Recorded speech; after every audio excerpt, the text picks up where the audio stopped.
Okay guys, no, dito sa trabaho na to, gumagamit kami ng Google Map, no, para kunin yung mga information na ipinapakuha sa amin ni client.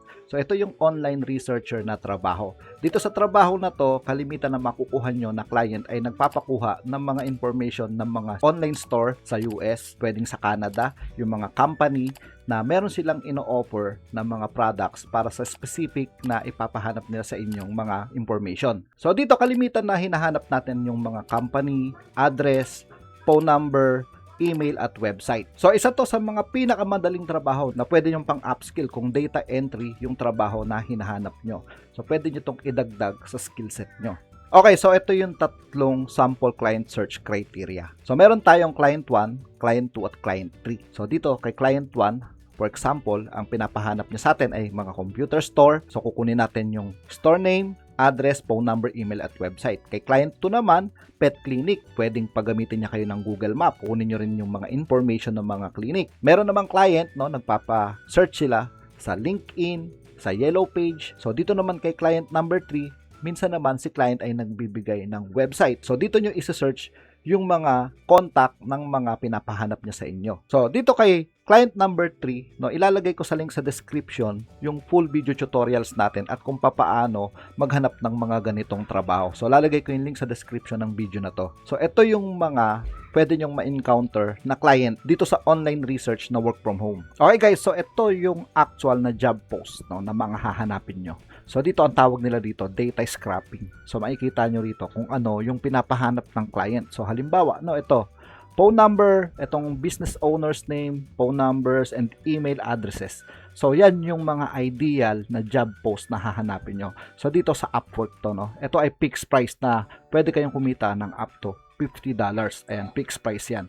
So ito yung mga sideline na nakukuha namin bukod sa e-commerce. So bukod yung e-commerce dito sa online researcher na trabaho. So ito yung mga sample job post, no. Babasahin nyo lang yung description ng job post para malaman nyo kung ano yung trabahong gagawin nyo. Huwag yung apply lang kayo ng apply. So kailangan alamin nyo kung ano yung mga magiging trabaho nyo. Okay, so balik tayo rito sa trabaho. Dito sa Google Map, ang itatype natin, halimbawa ang pinapahanap sa atin ni client ay mga computer shop, no, sa US.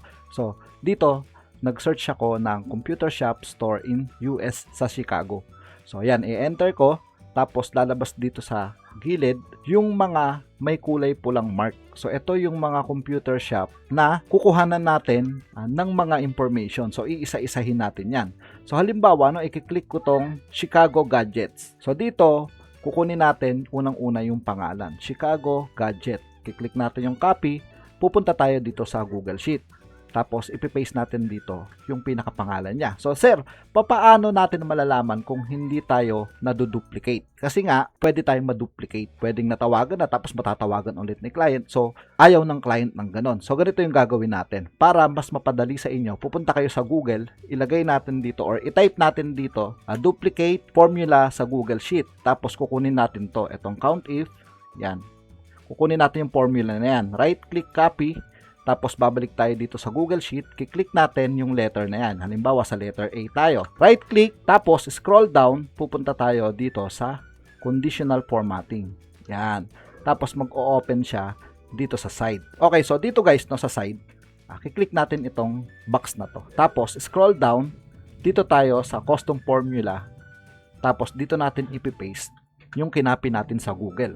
Tapos, kung anong magiging kulay niya, just in case na mayroon duplicate. So, halimbawa, no, magiging kulay orange. Yan. Tapos, click natin yung done. So, ngayon, X na natin to. So, halimbawa, dito sa computer gadgets, nailista na natin siya nung una. Tapos, pagdating sa pinakababa, nailista ulit natin siya.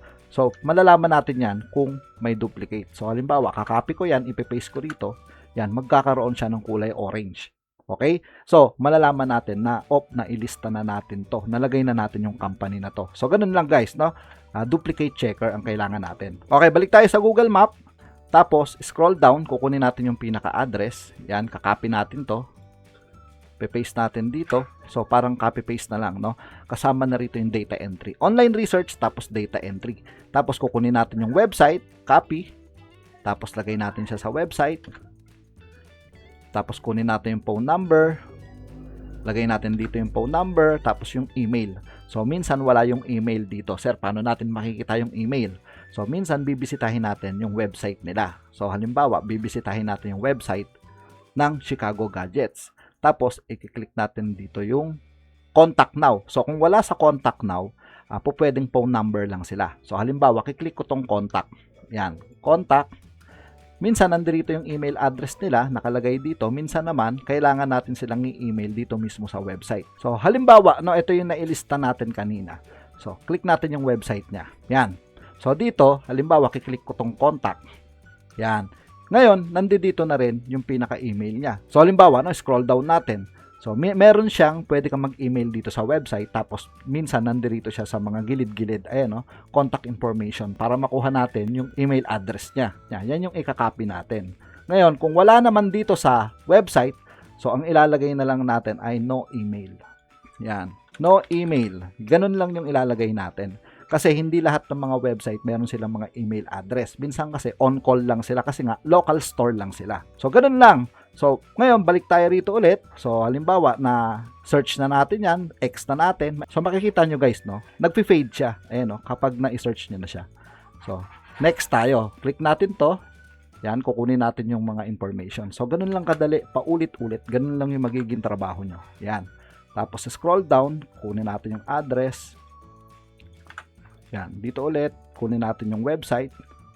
Minsan naman yung website nila, nandito na rin, no, sa Google Map. So, phone number, yan, kunin natin yung phone number. Tapos, hahanapin na natin yung email. So, minsan nandito na yung email nila, no? So, open lang natin yung pinaka-website. Ito, kiklik natin yung arrow na yan, open website. Tapos, pupunta tayo sa contact us. Ayan, kagaya nito, no, andyan na yung pinaka-email nila. Ayan, no, contact, yan, yung pinaka-email address, copy. Tapos, punta tayo sa Google Sheet, i-paste natin. So, yan, pinaste natin yung email address, pero iba yung format. So, Control-Z natin para ma-undo. Ang gagawin natin, Control-Shift, tapos V. Yan yung pinaka-contact email nila. So, okay lang yan kahit hindi siya link. At least makikita rito yung pinaka-email niya. Yan, kaya siya hindi nagiging link kasi naka-capital letter yung mga yan. Kasi pag email, dapat to, mga small letter lang yan. So, walang capital letter sa email, no? Yan. Tapos, balik ulit tayo sa Google Map. So, paulit-ulit lang yung trabahong gagawin natin. Ito na yung pinaka-trabaho nyo. So, halimbawa, no? Natapos ko na yung sa Chicago.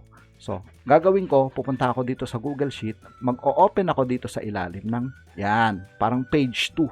So, ilalagay ko rito, done. So, lalagay ko siya Chicago. Tapos, ang gagawin ko, i-duplicate checker ko ulit to, no?